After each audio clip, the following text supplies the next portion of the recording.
Jack Ryan, analyste de la CIA, ne lâche rien. Vous faites ça souvent? D'enlever des innocents dans la rue pour les interroger? Sa mission, traquer les réseaux terroristes. C'est une première pour moi. Ses enquêtes l'obligent à quitter le confort de sa vie monotone d'employé de bureau et le propulsent dans un jeu du chat et de la souris à travers l'Europe, le Moyen-Orient et même en Guinée à travers Espace TV. Je peux pas aller au Yémen. Je suis analyste financier. J'interroge pas les suspects, je rédige des rapports financiers. Montez à bord. Avec un terrorisme islamiste en pleine ascension, Souleymane se préparant à une attaque massive contre les États-Unis et ses alliés. À suivre tous les vendredis, 21h, sur Espace TV et en rediffusion les samedis à 12h10. Espace TV.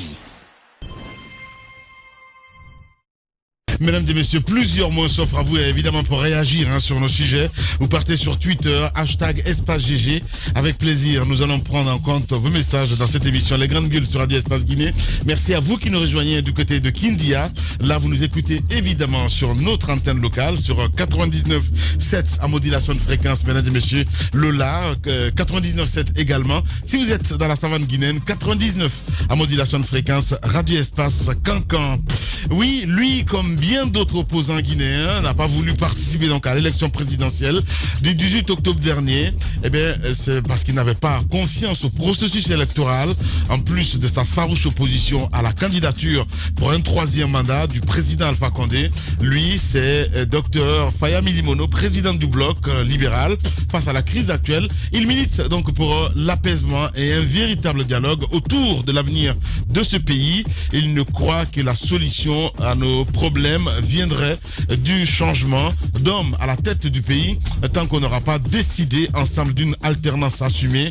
Et celle-ci devra donc se matérialiser selon lui par la rupture que le peuple devra marquer avec le système politique qui gouverne le pays depuis notre indépendance. Nous allons l'entendre ce matin chez les GG sur Radio Espace. Dr Faya Milimono donc. À Bokeh, je le disais à l'entame, l'exploitation minière ne fait pas que des heureux. Un secteur risque de disparaître dans la région. Il s'agit de l'élevage et pour cause des bétails. Donc manque de pâturage et ce n'est pas tout. Depuis l'installation donc du chemin de fer du train minéralier, on aurait tué donc plusieurs.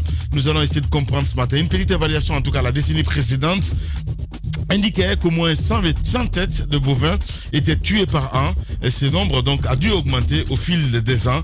Aujourd'hui, les camions de transport donc au service des différentes compagnies qui exploitent la bauxite dans la zone économique spéciale en faisaient autant de conséquences. Donc la transhumance des éleveurs qui occupent donc les bovins est fortement perturbée et les devants, nous allons essayer de comprendre ce matin avec monsieur Abdul Gadirouba.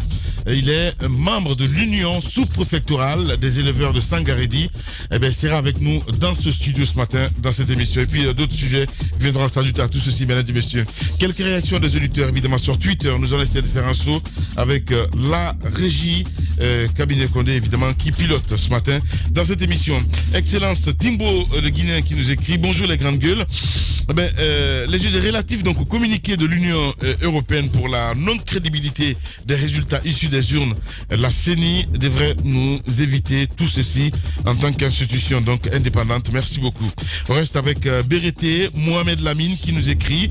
Bonjour Girassi, bonjour Lamine. Il y a un adage qui dit qu'on reconnaît l'arbre par son fruit. J'appelle donc la jeunesse guinéenne à ignorer ces politiques et avançons dans la paix et dans l'harmonie. #EspaceGG. On reste avec cet autre aussi qui nous écrit. Lui c'est Sekou Cheikh Diakité qui nous écrit sur Twitter. Bonjour les grandes gueules, le problème est déjà posé. Les institutions en charge pour résoudre le dit problème ne sont pas d'une crédibilité. En tout, ce qui nous affirme l'un des protagonistes, c'est là dit on veut à tout prix trouver donc une alternative, mais comment? Il pose la question Diakité. On reste avec Barry Diop qui nous écrit aussi. Bonjour Lamine, bonjour à toute l'équipe. Nous avons eu des parents d'élèves à Bokeh qui ont vu finalement toutes leurs bérets bête, voilà. C'est chaud, hein, sincèrement. Voilà. Si tu peux pas t'appliquer cabinet, ça va être très compliqué. Donc, lui, il parle de ce sujet que nous allons entamer, aborder un peu plus tard, évidemment, dans l'émission. Sinon, Koulibaly, le démocrate aussi, qui nous écrit: bonjour les grandes gueules. La Guinée ne mérite pas cette violence post-électorale, car les Guinéens ont librement exprimer donc leurs droits civiques et politiques. Donc j'émets des doutes sur la sincérité de cette Union européenne qui juge une élection dont elle n'a pas observé, n'a pas été observateur. Donc, il veut dire, qu'est-ce que c'est que cette histoire? Donc je suis depuis mon village à Sanama. Voilà, il nous regarde à la télévision. On reste avec Mohamed, le politologue aussi, qui nous écrit: bonjour les grandes gueules. Cette déclaration de l'Union européenne n'est qu'une simple déclaration tendancieuse pour endurcir donc la crise, qu'elle doute de la crédibilité ou pas. L'important, c'est comment trouver une issue heureuse à la crise guinéenne. Construisons la paix. Merci beaucoup. On reste avec cet autre aussi qui nous écrit hashtag Espace GG. Bonjour Radio Espace.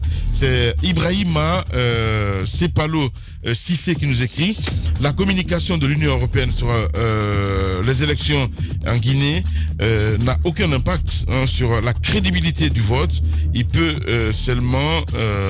elle peut faire des recommandations, il veut dire. Voilà, j'ai vraiment affaire avec des vrais gens ce matin. Merci beaucoup. On reste avec tout autre aussi, le peuple frustré depuis la Turquie qui nous écrit. Qu'est-ce qu'il dit? Parce qu'on est nous-mêmes incapables de résoudre donc nos crises. Les autres viendront toujours parader à Conakry. Les recommandations de l'Union européenne sont salutaires, certes, mais la décision revient à nos acteurs. Sinon, on peut pas tenir. Si on ne peut pas tenir nous-mêmes, qu'on nous laisse tomber. Voilà. Merci beaucoup. Noumou aussi qui nous écrit: bonjour les grandes gueules. Il ne faut pas compter sur cette institution. Il parle de la CEDEAO. Merci beaucoup Noumou. On reste avec Mamadou Bailo Diallo aussi qui nous écrit: n'oubliez pas que certaines ONG guinéennes ont bénéficié des subventions de l'Union européenne pour superviser donc les élections. Merci beaucoup. Clark Lamabank qui nous écrit: imaginez-vous après le vote, les observateurs nous parlent de transparence avant la compilation. Il pose la question. Merci beaucoup. On reste avec cet autre aussi, Kernon Suleiman Diallo aussi qui nous écrit sur Twitter: sacré Moussa Moïse, merci de rappeler aux uns et aux autres que les émissaires comme Ibn Chambash n'arrivent qu'après le malheur, le crime commis comme la démocratie. Voilà, hashtag Espace GG. Merci beaucoup. Fasseli Konaté aussi qui nous écrit: dire que l'Union européenne n'a pas le droit d'émettre des doutes sur Guinée Vote, hashtag Guinée Vote 2020, parce qu'elle n'a pas participé, elle n'a pas été observateur déployé sur... C'est une erreur, Fasseli nous dit ce matin. Merci beaucoup Fasseli Konaté. Issa Samoura aussi qui nous écrit: on ne peut pas parler de réconciliation dans un pays où les politiques se penchent sur la base ethnique ou appartenance communautaire. Merci. On reste avec Adams Oumar Diallo aussi qui nous écrit: le rapport de l'Union européenne est plus crédible que les fameux... Ben voilà, ça c'est un complexe, hein, sincèrement. Allez, on va continuer le débat, mon cher Moïse, avec cet agriculteur que nous allons recevoir dans un instant, évidemment. Si le réalisateur le veut bien, il va s'installer avec nous dans ce studio. C'est notre invité ce matin. L'émission d'abord à la base, évidemment, c'est les vrais gens. Il va venir nous rejoindre dans un instant dans ce studio. Le temps pour le réalisateur de l'installer. On va continuer avec quelques réactions toujours sur Twitter. Ils sont très nombreux évidemment à réagir ce matin dans notre émission, avec Idrissa Diallo aussi qui nous écrit: bonjour Lamine, bonjour à toute l'équipe.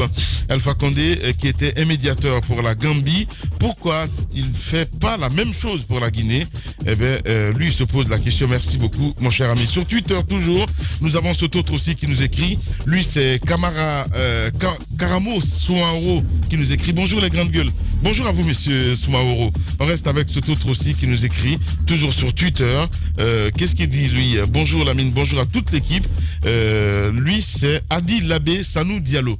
Le temps que notre invité s'installe dans ce studio. Sinon l'autre dit: l'oreille de l'Union européenne en Guinée, c'est les ambassades, voilà, de l'Union européenne, voilà, tout simplement. Merci beaucoup. On reste avec cet autre aussi. Lui c'est Alpha Saliou Diallo qui nous écrit sur Twitter. Qu'est-ce qu'il dit? Bonjour Lamine. Bonjour à toute l'équipe. La paix se construit dans l'esprit des hommes et des femmes. La haine et la violence n'ont jamais été une solution. Quel que soit le problème, jouant la carte de l'union et de fraternité. Merci beaucoup. Que Dieu bénisse la Guinée. Lui, c'est Alpha Salou Diallo qui nous écrit donc sur Twitter. Avant de recevoir donc notre invité, évidemment, dans ce studio, lui, c'est Abdul Gadiriouba. Il est membre de l'Union sous-préfectorat des éleveurs de Sangaredi. On parlait hier de ce sujet, Jacques Levaleno. Voilà, c'est un problème réel que connaissent, n'est-ce pas, les citoyens de Sangaredi. Et disons, dans la zone de Bokeh en général, il y a des soucis, mais surtout du côté de Sangaredi où on a beaucoup plus d'éleveurs au nord donc de la Guinée. Ce qui se passe, c'est qu'il y a des sociétés minières. D'abord, on commence par la compagnie de bauxite de Guinée qui s'est installée là et qui, bien entendu, dans le travail qui est fait, on fait le transport. Transport de la bauxite vers le port minéralier, les ports minéraliers. Le problème, c'est que le chemin de fer qui est installé est un risque pour le bétail qui s'est fait tuer.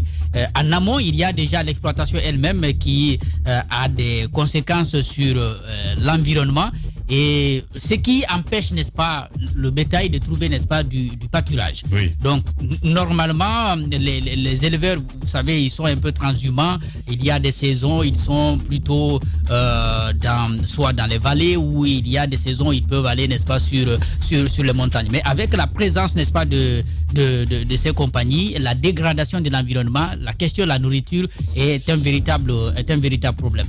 On a parlé de cette évaluation qui a été faite en 2006, si je me souviens bien, et c'était fait par les éleveurs de commun accord avec la préfecture de Bokeh pour voir l'impact que l'exploitation minière avait sur l'élevage dans la zone. Donc 100 têtes comme ça qui disparaissaient par an, et ça c'était seulement pour le trait. Ce que nous apprenons, c'est que avec l'arrivée des autres compagnies minières qui font le transport désormais par des camions, ce chiffre a dû augmenter. Il y a beaucoup plus de pertes et les éleveurs il n'y a pas de compensation. Donc il y a des pertes, il y a des réclamations, mais il n'y a pas de compensation. Il n'y a pas de barrière qui est placée au niveau par exemple des rails pour empêcher que lorsque le train passe, que le bétail soit protégé. Donc c'est autant de problèmes comme ça qui sont évoqués par ces éleveurs là sur place. Et on pourra bien entendu l'inviter, on pourra l'entendre lorsqu'il sera là. Il est dans les embouteillages au fait. Voilà, il quitte vers la banlieue. Donc il est dans les embouteillages, mais il est maintenant à Matoto. Donc il pourrait être là d'un moment à l'autre pour pouvoir aborder le sujet. Le temps de voir tout ça, mesdames et messieurs, avec quelques réactions des auditeurs, évidemment sur Twitter. Lui s'est dit bonjour, c'est Dramé Sekou depuis Koléa. Je suis fier de vous. Vous faites la fierté des jeunes désespérés de la Guinée. Que Dieu bénisse donc notre pays, la Guinée. On va continuer le débat dans un instant, mesdames et messieurs, avec vous sur Radio Espace, aussi sur Espace TV. Le ridicule et la méchanceté sont ses traits de caractère. La haine est un poison mortel dont beaucoup se nourrissent pour vivre. Il n'y a pas d'entrepreneur audacieux qui ne fabrique pas automatiquement jalousie, envie, critique, caricature, diffamation et désinformation. Bienvenue sur Radio Espace Guinée, la radio dont les autres s'inspirent. Radio Espace Guinée. À Conakry sur 99.7, en région à Labé, Kakandé sur 99.7, à Cancan sur 99. Tous les matins également, vous nous avez chez vous grâce à Espace TV. Et cette autre dame, avant de recevoir l'agriculteur dans ce studio, mon cher Moussa, vous avez cette information. Cette dame, son mari travaillait donc du côté de CBG, c'est bien cela? C'est cela. Diallo Saïbatou. Elle a fait le déplacement depuis maintenant quelques mois, 4-5 mois. Elle est venue jusqu'à la Radio Espace pour nous expliquer ce qu'elle subit, elle et son mari, la famille Diallo. En fait, la famille Kabara. Son mari travaillait à la société de bauxite de Guinée, à la compagnie de bauxite de Guinée depuis les années 80. Il était opérateur formateur. Et un matin, lorsqu'il faisait son check, il a été pris de malaise Il est donc reparti à la maison et suite à cela, il a été hospitalisé à Kamsar. On a découvert une petite plaie sur son orteil et un examen s'en est suivi au cours dont la conclusion a abouti à un diabète. Donc le monsieur se verra donc amputé et pour la prothèse, une évacuation sanitaire du côté du Maroc et là-bas, des examens plus approfondis seront faits à l'issue desquels les médecins vont déclarer, en tout cas sur la foi des documents que détient la dame, les médecins marocains vont déclarer que le monsieur ne souffre pas de diabète, qu'il n'aurait donc pas dû être amputé. Aujourd'hui, il est invalide à vie. Retourné à Conakry, à Sangaredi, sa femme, maintenant qui est le seul soutien du mari, mène des démarches. Elle se bat pour que au moins son mari bénéficie de tout cela, parce que l'erreur médicale ne vient pas de lui, le faux diagnostic ne vient pas de son mari, ne vient pas d'elle, pour que des mesures d'accompagnement soient prises. Ouais. Mais elle s'est battue longtemps et aux dernières nouvelles, elle et son mari ont été sortis de la cité de la compagnie de boxe de Guinée. CBG. Aujourd'hui, CBG, ils sont du côté de Sangaredi, hein, c'est ça. Dans les faubourgs de Sangaredi quelque part. Ouais. Un monsieur qui a donné toute son énergie à cette compagnie. Son cas est symptomatique de ce que nos compatriotes vivent dans certaines sociétés, surtout les multinationales. Voilà. Il faudrait qu'on se penche sur la question. On va l'écouter. Parce qu'il y a beaucoup de victimes. On va écouter Saïbatou Diallo. Elle est en direct ce matin chez les GG. Les grandes gueules. Madame, bonjour. Bonjour, sir. Alors, commencez par nous dire, vous êtes où exactement à Sangaredi et comment vous vivez actuellement, vous et votre époux? Ok, bonjour, monsieur. Bonjour. On est bien? Bien, ça va. Vous êtes à l'antenne, là, madame? Vous êtes à l'antenne. Ok, je suis à Sangaredi. Oui. D'accord. Comment tout cela a commencé, madame? Expliquez-nous ce qui s'est passé. La maladie de votre mari et puis l'amputation. Ok, merci. Je suis à Sangaredi, à Silidara ici. Mon mari est tombé malade. Ok.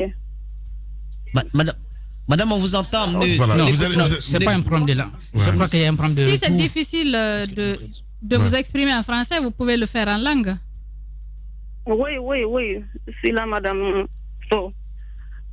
Je vais m'exprimer en soussou, en malinké, en français, tout. Allez-y en français. Allez-y en français, nous vous écoutons. Ok. Ma mère fera depuis le 15 septembre 2015. Donc, il est parti au boulot. Ok. Il est parti au boulot vers 10 heures. Donc, il est parti. Il avait fait une visite systématique. Il est parti prendre ses résultats. On dit qu'il n'avait rien comme maladie. Donc, en route, pas même la main gauche est devenue lourde. Il a appelé directement le médecin qui était là-bas. Il a dit, vous m'avez dit que je n'ai rien, mais ma main là est devenue lourde.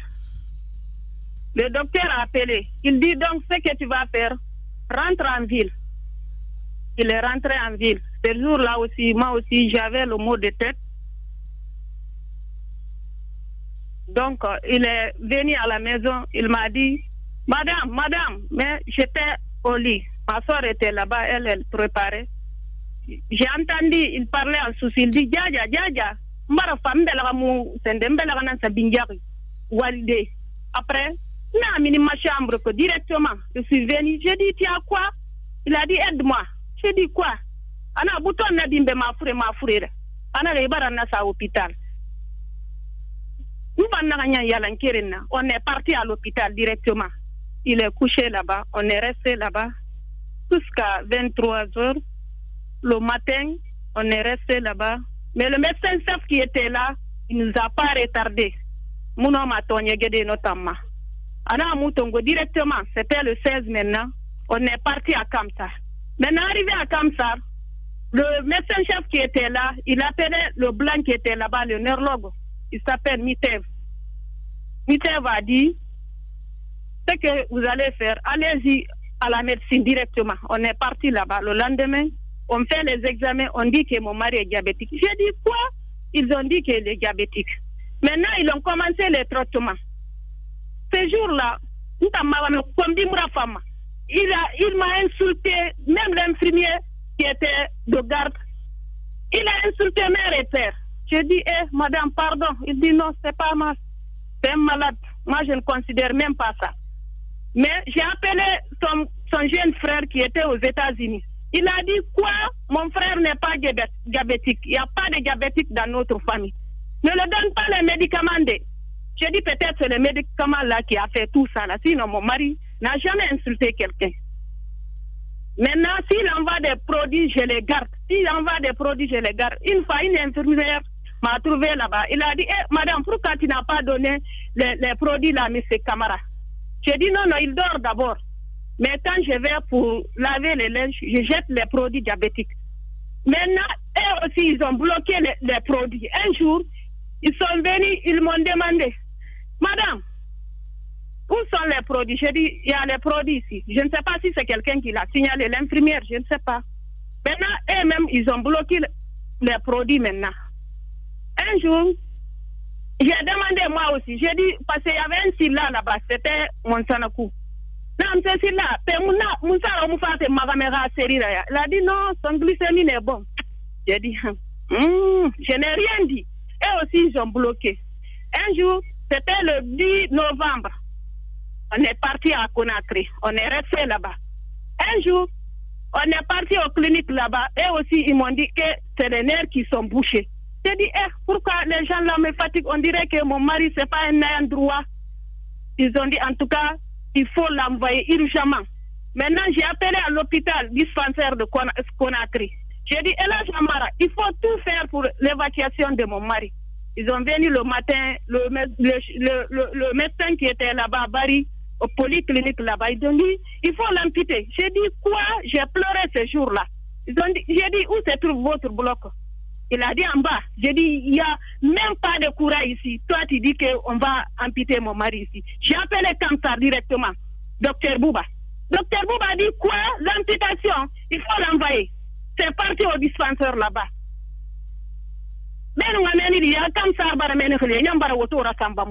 On est venu directement à Kamsar. J'ai trouvé le blanc vers les 15h parce que le blanc là m'appelait femme fidèle. Il a dit, tu es venu, je suis femme fidèle, tu es là? Je dis oui. Il s'est retourné directement le blanc.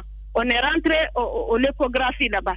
Lui aussi, il a confirmé que c'est les nerfs qui sont bouchés. J'ai dit, donc il faut l'évacuer directement. Le blanc a dit directement que les blancs ne décident pas ici, qu'ils n'osent pas. J'ai dit, tu n'as pas prêté serment. J'ai pleuré en ce temps. Il a dit, non, j'ai prêté serment. Mais je ne fais rien pour vous, madame.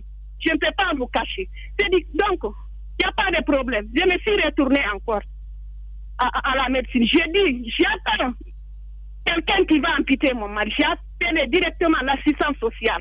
Celle-là est venue. J'ai dit, Tanti Rama, il faut faire quelque chose pour mon mari. Je ne peux pas rester ici.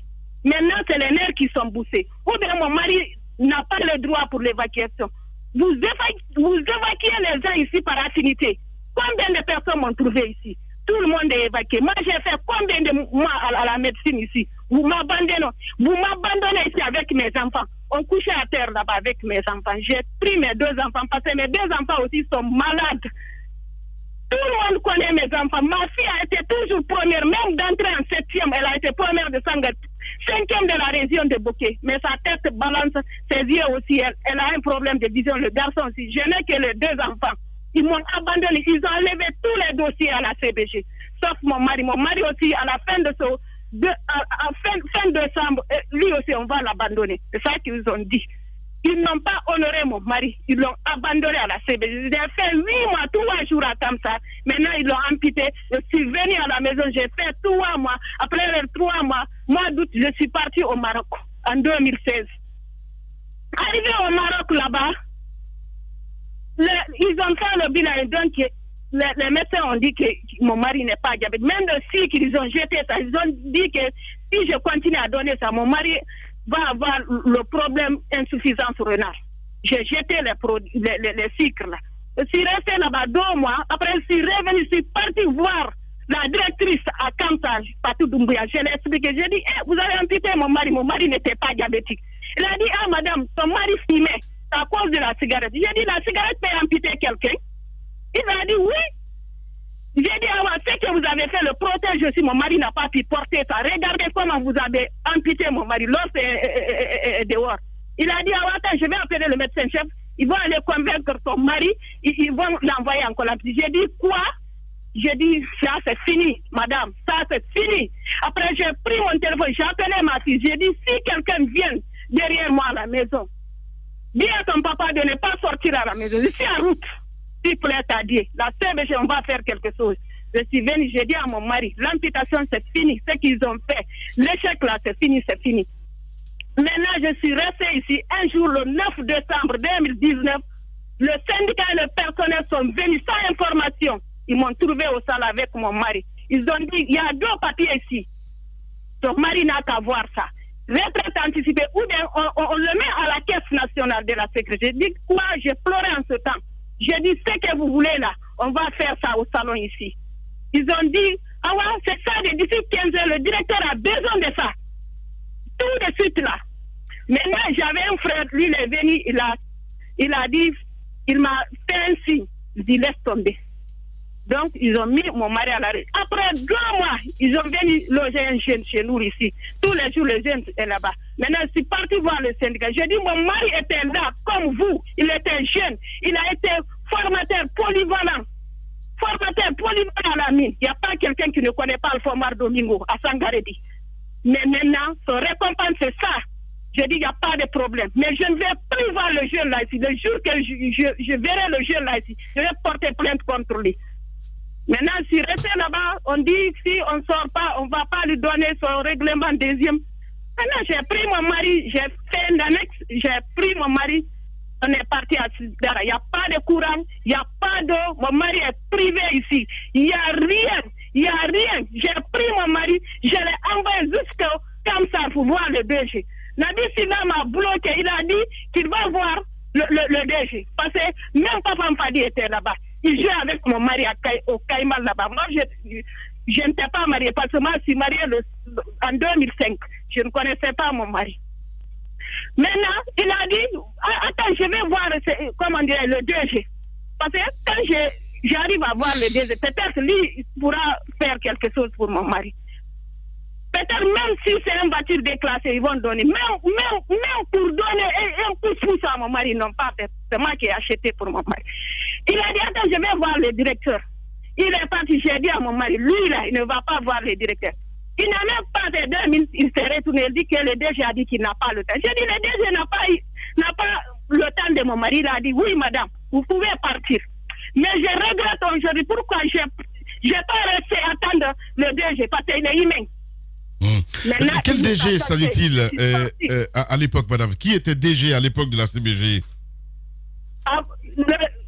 C'était Naori, mais tout dernièrement, c'était Traoré. J'étais parti voir Traoré. Oui. C'est Traoré que j'étais parti voir. Quand j'ai tout fait, on m'a bloqué. Ouais. J'étais parti même voir le directeur juridique Karifa. C'était le 4 avril 2017. Madame. Il a appelé même un blanc. Madame. Pour prendre notre... En pareille circonstance, il y a un règlement normalement qu'on devrait faire à votre mari après la maladie, mais aussi peut-être une pension. Est-ce que tout cela a été réglé? Le pension, c'est jusqu'à retraite normale. Il n'a pas le retraite normale d'abord. Mais il n'y a pas eu de règlement suite à sa maladie? Non, pour son règlement, on l'a donné. Mais le pension, vous savez, il est parti en retraite. Anticipé. D'accord. Oui, d'accord. Maintenant, madame, pour l'erreur médicale, parce que quand même, s'il n'avait pas été amputé, peut-être qu'il aurait pu guérir de sa maladie. Est-ce que vous avez cherché à rencontrer les médecins qui ont travaillé là-dessus, qui ont fait ces examens, à l'issue desquels on a dit que le mari était diabétique? Oui, j'ai tous les dossiers, monsieur.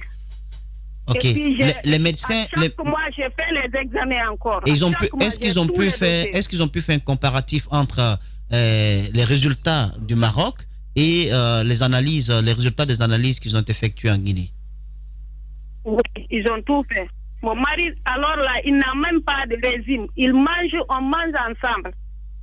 Donc, je suis partie au labo ici. Même les laboratoires d'ici m'ont dit de me reposer, que mon mari n'est pas diabétique. D'accord. Les résultats de CAMSAR sont là. Les résultats de Conakry est là. Les résultats de Sangaré sont là. J'ai tous les dossiers. Dans quelles conditions vous vivez avec ce mari invalide maintenant? Et peut-être quelles sont vos réclamations aujourd'hui? Aujourd'hui, je demande la justice parce que je ne peux pas supporter mon mari à son état là. J'aimerais que la CBG prenne mon mari à vie. Parce que là où il est maintenant, je ne peux pas prendre son charge parce que je ne travaille pas alors là. Ouais. Tout ce que je faisais est bloqué maintenant. Il est paralysé, amputé. Bien. Merci beaucoup, Madame Saïbatou Diallo. Nous allons poursuivre évidemment ce débat dans d'autres émissions, pourquoi pas dans le journal. Merci beaucoup d'avoir accepté notre invitation ce matin. Au revoir. Journaliste accoucheur de vérités diverses, pertinent et rusé, sans langue de bois, cultivé, nécessaire pour des journalistes. Les grandes gueules, des personnalités acquises par le travail, ce qui leur donne poids et légitimité à interviewer tout le monde.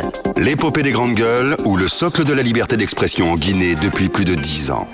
On parle avec les vrais gens tous les matins dans notre émission Les Grandes Gueules sur Radio Espace Guinée. Continuez à réagir. Notre invité est dans le locaux. Non, mais signal, il n'y a pas de souci. Donc voilà, on a écouté cette dame, mon cher Jacques Levaleno. C'est légitime, cette réclamation. Hein. Non, la réclamation est légitime, mais d'abord, ce qui est arrivé, c'est quand même dramatique. Parce que on en parle souvent des erreurs comme ça qu'on enregistre, n'est-ce pas, dans les hôpitaux. C'est vrai, souvent quand vous donnez la parole aux médecins, ils s'en défendent. Mais la réalité, c'est qu'il y a des cas comme ça dans notre pays. Vous partez pour des examens et on vous donne des résultats qui ne sont vraiment pas conformes à la réalité. Et surtout, moi, je pense que si vous devez amputer un membre d'un être humain, il faut vraiment s'assurer que ce pourquoi vous voulez le faire, c'est vraiment juste. C'est vraiment pour le sauver que vous le faites. Et lorsque vous prenez une décision hâtive et que derrière, il y a une contre-expertise qui indique que ce n'est pas ça, vraiment, c'est grave.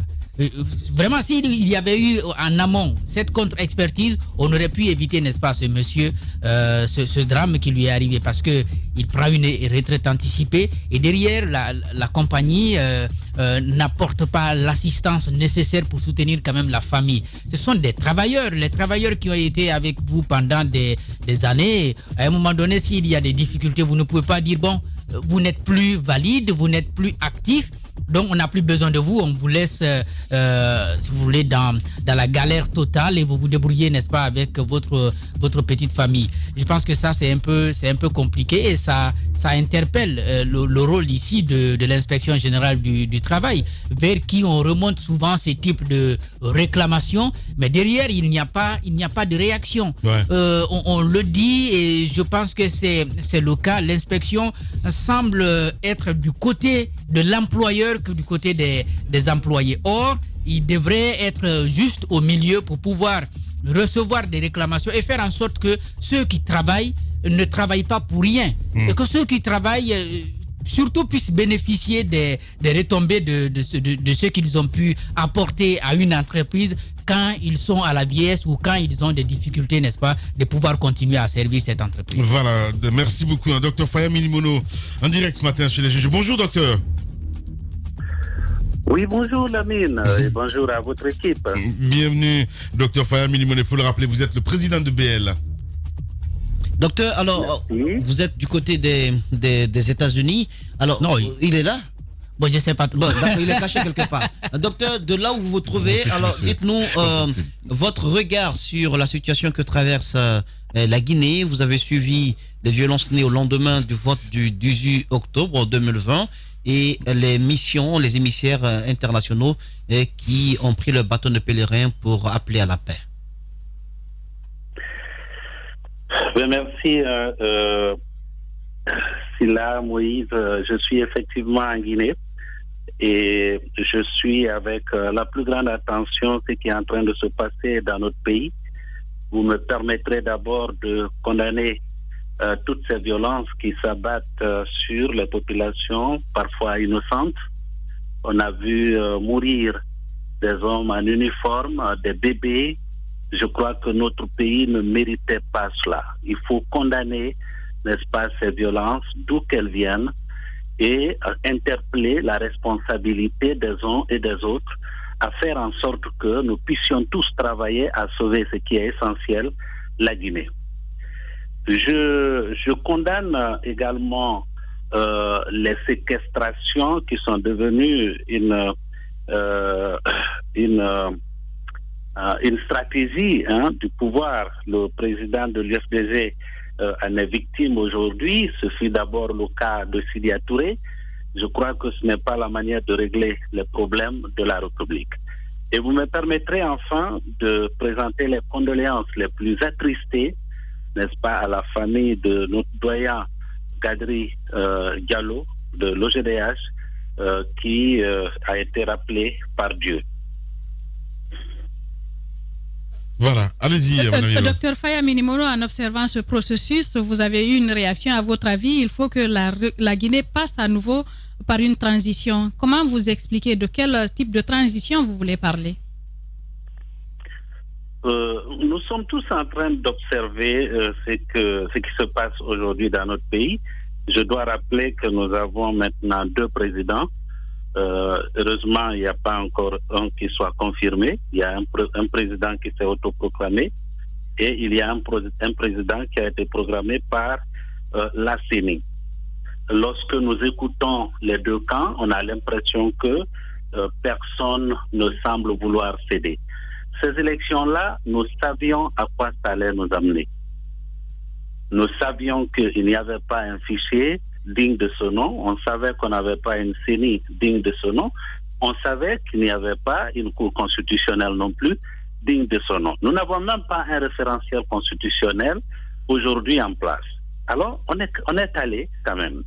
Alors, aujourd'hui, nous vivons des violences et ces violences sont en train de s'orienter vers ce que je considère un grand amalgame dans notre pays parce que c'est une lutte politique qui est en train de se dérouler sous nos yeux. Ce n'est pas une lutte ethnique. Aujourd'hui, nous sommes en train d'aller vers une confrontation interethnique.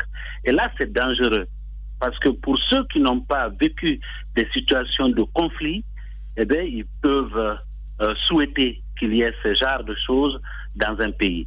Alors, lorsqu'on est dans l'impasse, on se trouve dans une situation où nous devons passer par une porte qui est petite et tout le monde veut passer à la fois. Je crois que si nous ne faisons pas attention, nous allons casser le mur, n'est-ce pas, de la maison. Et pour éviter d'y arriver, nous avons, dans notre déclaration, appelé tous les acteurs, n'est-ce pas, à la retenue, tous les acteurs, n'est-ce pas, à s'asseoir autour d'une table pour qu'ensemble, nous constations que notre pays a besoin de retrouver sa sérénité. Voilà ce que nous avons voulu exprimer à travers la déclaration dont vous faites allusion. Oui, mais alors, une fois qu'on a retrouvé cette sérénité, qu'est-ce qu'il faut faire? Parce qu'aujourd'hui, vous l'avez vous-même dit, il y a un président qui s'est autoproclamé, qui ne veut pas céder. Il y a un président qui a été déclaré vainqueur. Qu'est-ce qu'il faut, quelle est la solution possible aujourd'hui pour éviter cet embrasement, mais surtout pour avoir quand même un exécutif qui puisse continuer à gérer le pays sans problème? Bien entendu, cela va sortir des concertations ou des discussions autour de la table, parce qu'après tout, nous sommes des personnes mûres. Ceux qui sont en train aujourd'hui de s'exprimer ne sont pas nécessairement les plus intelligents de ce pays. Lorsque nous allons avoir autour de la table toute l'intelligence, n'est-ce pas, de ce pays, nous arriverons à prendre conscience sur le fait que cette élection-là est d'abord une grande fraude qui ne devait pas avoir lieu et qu'à cause d'elle, nous ne pouvons pas brûler notre maison et que nous devons ensemble nous asseoir, nous doter, n'est-ce pas, d'un agenda. Parce qu'après tout, je vais vous rappeler ceci, le BL formé en 2013, nous avons promis au peuple de Guinée que nous allons nous battre, n'est-ce pas, pour changer le système qui est en train de nous endeuiller, qui est en train de nous mentir, qui est en train de nous diviser, qui est en train de nous créer la pauvreté depuis pratiquement 62 ans. 62 ans. Je dis à tous ceux qui, actuellement, sont en train de faire toutes sortes de pressions au nom d'une certaine alternance, pour dire que dans ce grand groupe de 12 personnes qui se sont présentées à ces élections, je me pose encore la question qui véritablement parmi eux croit même à la notion d'alternance. Il faut que le système qui est en train de nous endeuiller soit abattu si nous voulons arriver véritablement à une sérénité dans notre pays pour construire ce beau pays. Vous dites qu'il faut se retrouver autour de la table pour... En tout cas, pour pouvoir arriver à la sérénité, vous-même, vous l'avez dit, il y a un président autoproclamé, il y a un autre qui a été proclamé par la CENI, qui va aller autour de la table, comment sortir de cette situation? Parce que c'est là le problème aujourd'hui. Nous avons vu cette rencontre de l'ANAD hier. Ils disent qu'à partir du 21, que le président autoproclamé Cellou Dalein Diallo va installer son gouvernement. Justement, quelle proposition l'ANAD, comment on appelle cette organisation qui se retrouve autour. Il est surpris. Pourtant, il y a eu cette rencontre hier, cette conférence au cours de laquelle ces différents partis qui ont accompagné Cellou Dalein Diallo se sont dit qu'à partir du 21 décembre, il y aura le gouvernement et qu'ils vont tout faire pour installer Cellou Dalein Diallo. Comment sortir justement de ce bicéphalisme-là? Il est clair que, comme je l'ai dit tantôt, la solution n'est ni dans un camp ou de l'autre, actuellement, qui se font face à face avec le lot, n'est-ce pas, de deuil, de lot de violence que nous connaissons. Il est clair que si nous regardons les deux groupes en face continuer effectivement à se tirer dessus, nous allons perdre notre pays. Et donc, il faut que, comme beaucoup avant nous ou avec nous l'ont exprimé déjà sur vos antennes, n'est-ce pas, que tous les acteurs qui y croient, qui pensent que la Guinée ne mérite pas, n'est-ce pas, de disparaître à cause de deux hommes, que tous ces gens-là se donnent les mains, se mobilisent. Le FNDC continue encore le combat, il faut le rappeler. Nous avons beaucoup d'autres acteurs qui expriment à peu près la même chose. Gassama Diaby, le ministre, l'ancien ministre, n'est-ce pas, est passé dans vos studios. Il a défendu à peu près les mêmes idées. Vous vous rappelez de ce que Baouri a dit? Il y a des intelligences qui, de façon sereine, peuvent aujourd'hui, n'est-ce pas, amener les uns et les autres à aller autour d'une table. On n'a pas besoin de deux gouvernements. Nous avons un gouvernement qui, en 60 ans, ne nous a pas apporté le bonheur. En avoir deux ou trois ne nous apporteront pas de bonheur. Monsieur Dr Faya Minimono, aujourd'hui, tous les Guinéens sont d'accord que la crise, c'est M. Alpha Condé et M. Cellou Dalein Diallo. Comment parvenir à mettre ces deux à l'écart pour entrer dans une transition sans ces deux et une sortie de crise réelle? Il y a d'abord un travail qui est en train de se faire, des consultations qui sont en cours et tous les acteurs, on a pris contact avec le groupe de contact local, on a pris contact avec des religieux, on a pris contact avec certaines coordinations, etc., etc. Il faut d'abord qu'il y ait une intention collective exprimée et affirmée avec bien entendu tous ceux qui sont actuellement au sein du FNDC. Lorsque cela est fait, eh bien, nous engagerons des actions qui aboutiront effectivement à amener les uns et les autres autour de la table. Je n'ai pas besoin de vous dire au moment où nous parlons tout ce qui va être fait pour amener effectivement les acteurs autour de la table. Docteur Faya Minimono, président du BL Bloc Libéral. Merci beaucoup d'avoir accepté notre invitation ce matin, docteur. C'est moi qui vous remercie. Au revoir. Les grandes gueules prônent un journalisme de construction démocratique au service de l'intérêt public. Les GG défendent la démocratie. Et la démocratie, c'est aussi des contre-pouvoirs. Nous bousculons un certain journalisme de gouvernement, un journalisme de cour, un journalisme qui est dans la révérence avec le pouvoir. Bienvenue chez vous, les GG sur Espace. Mon cher Moïse. On a écouté Dr Faya Minimono. À l'entendre, à analyser, à décrypter, on se rend compte qu'il dégage deux extrêmes auxquels le peuple de Guinée fait face. Deux extrêmes. Il estime, il a dit, je ne sais pas si vous avez bien perçu, que dans l'un ou dans l'autre camp, il n'y a pas la solution.